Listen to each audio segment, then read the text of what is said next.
তো লাস্ট আমাদের ট্যুরটা শেষ হলো 18 তারিখে। আমাদের বন্দে ভারত ছিল। তো যেহেতু প্রচণ্ড বৃষ্টি হচ্ছিলো, রাস্তাঘাটের অবস্থা ভালো নয়, তার মধ্যে তার আগের দিন কাঞ্চনজঙ্ঘার সাথে মালগাড়ি অ্যাক্সিডেন্ট হলো। তো সেরকম অবস্থায় অর্ধেকের বেশি ট্রেন হয়ে যাচ্ছে ক্যান্সেল। আমরা তো ভীষণ টেনসড, কী করি এবার। আমাদের যে ড্রাইভার ছিল তিনি বললেন যে সকাল সকাল বেরোন ম্যাডাম, নাহলে আমাদের কিন্তু অসুবিধা হবে পৌঁছোতে। তো আমরা বৃষ্টি হচ্ছে, তার মধ্যে 18 তারিখে সকালে বৃষ্টিতে কিন্তু পাহাড়ের একটা আলাদা সৌন্দর্য আছে। যাই হোক, আমরা বেরিয়ে গেলাম ব্রেকফাস্ট করে। আর রাস্তায় তো গেলাম খুব তাড়াতাড়ি করে। ইনি ছিলেন আমাদের হোমস্টের মালিক আর কি। তো যাই হোক, আমরা পৌঁছলাম কোনো রকমে। 3টে ট্রেন 2:30টার মধ্যে আমরা পৌঁছে গেছিলাম।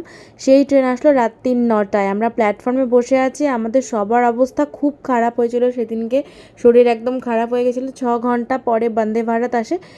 আর বন্দে ভারত মানে ঠিকঠাক চালিয়ে চলে এসেছিলাম ফিরতে।